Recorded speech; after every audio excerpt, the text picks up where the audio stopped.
But I'd like to thank ASSOCHAM, I'd like to thank my panelist, Major General Soy, for giving me this opportunity. And I think everybody should be very, very happy, that we are all here. We have 22, 23 years for Viksit Bharat, right? And we are lucky to be in the workforce, right? And now I'm going to talk about Atmanirbhar. So let me tell you, allow me to get a little philosophical, sir. I am a made in India product. As I said, I am a philosopher by education. So a decade ago, maybe more than a decade ago, I was teaching philosophy at LSR at St. Stephen's, and I was a guest lecturer. And when a permanent position opened, I was told by a very senior professor that wherever for this permanent position, there are people you are competing with who have done their education from Harvard and Oxford. You are a Delhi University product. You don't stand a chance.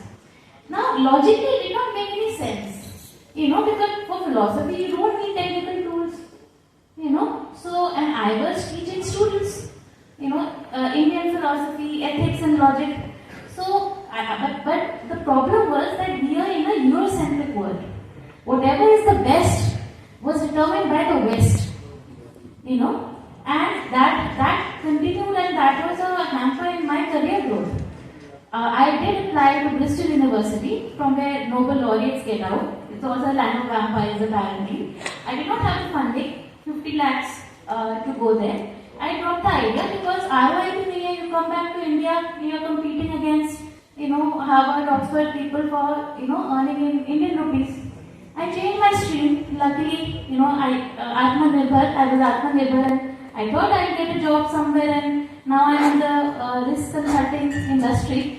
But something changed in 2014. In September 2014, Made in India was launched by Indian Prime Minister Narendra Modi. And the idea was manufacturing in India, increasing our supply chain industry, and look at the impact that had created.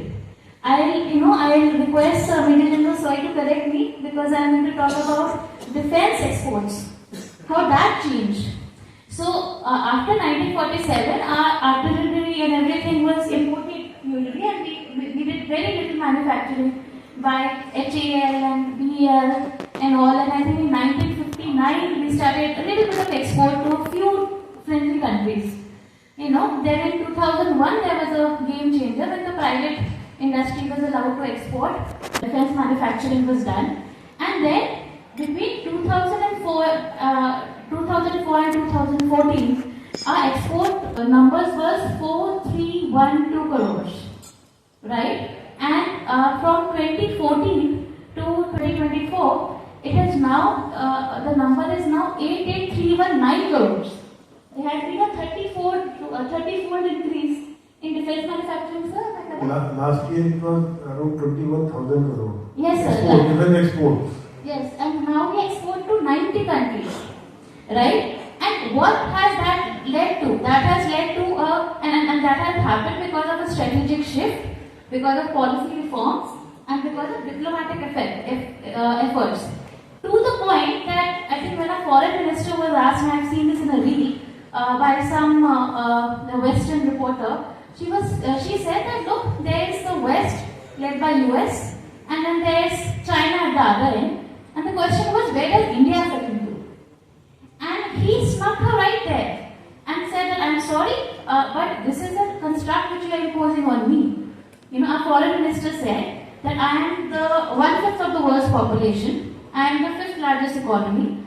Forget talking about history and civilization, we all know that. So I am going to weigh my choices. I am going to make my own choices. And my choices are not going to be cynical and transactional. As Major General Soy had mentioned, that it is not only about the money, right? My choices are going to be based on value and national interest. So an India first approach came. Because now for us to be Viksit Bharat, for us India to be a leader, there has to be trust. As again Major General Soy mentioned about that.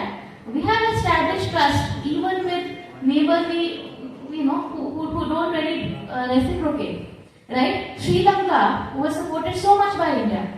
Even in Afghanistan, we don't recognize Taliban rule, but we did a lot of humanitarian work in Afghanistan. So India has developed that trust. Right? Today, Western nation, if somebody bosses us around and says that why are you taking oil from Russia? No, we have our answers ready. You know, we don't make any. We are not apologetic for taking energy from oil from Russia, where the Europe is doing it so much. Right? So there has been a shift in thinking.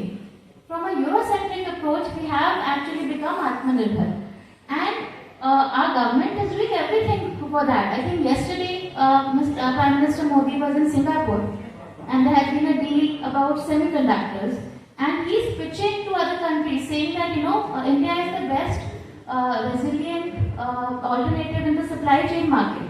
The goal is 63 billions in the semiconductor market. We have a target to achieve 5 billions in the defense manufacturing. Defense exports by 2025. So and I think on 30th August or 31st, I think 30th August, the Prime Minister again was in Delhi and he was addressing global leaders, and his speech was very motivating. He said that we will facilitate, you innovate. We will reform, you perform. And I think there was a third thing which he had said. He said that we will provide you a stable policy regime. You bring about positive disruption. We will take care of your growth. You take care of quality. So here we are. The fact is that I was not able to go to Bristol and get a job in Delhi University, but Indians who did take that path, right? I think again I saw this on YouTube. There was a U.S. congressman. I think his name is Rich McCormick. And he was appreciating American Indians, and he said that American Indians they are 1% of America's population, but they pay 6% of the taxes. They are the most law-abiding citizens in America.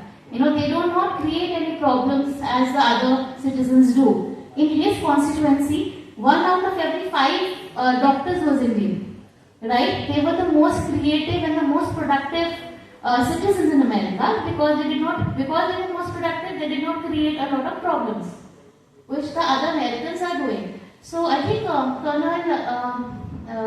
there was Colonel in the previous session who had mentioned that India is the best, Indians are the best, and we have proved our mettle world over.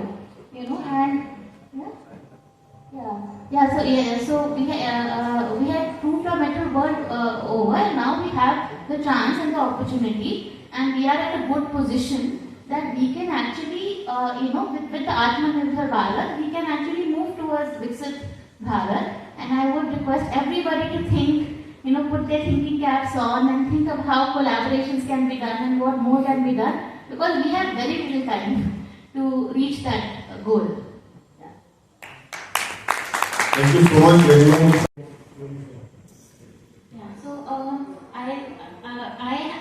I said a lot of good things about Viksit Bharat, about Atmanirbhar, but I have a bone to pick, when it comes to women's security. In the Atmanirbhar document, I could only, read a little section which said, there's a helpline for emergency or non-emergency situations. But we have a very reactive approach towards women's security. I have a problem with the fact that a lot of convicts of heinous crimes, they are right now out, right? If anybody remembers the Naina Sani murder case, Sushil Sharma was given the death penalty, and then he was given life imprisonment, and right now he's out. Manu Sharma, person who killed the lady over refusing a drink, is out, right? The juvenile on the Nirbhaya rape case is out. I can bump into him on the metro. I can bump into Sushil Sharma maybe in the hospital. I can bump into Manu Sharma in social situations. Now that we have surveillance, I would want all the convicts, except for their bedrooms and bathrooms, to be under surveillance. Right? Second thing, in corporate security, background verification is done, but it is only done in a limited point of view, address verification. कि उसके पास वाले थाने में कोई criminal record तो नहीं है. But a lot of people who are accused of violent crime against women, they are out on bail, they move to different cities, they penetrate into the corporate sector, and only after investigation we get to know that, oh, there was a false case against this particular person so many years ago. So that is the problem. Thank you so much.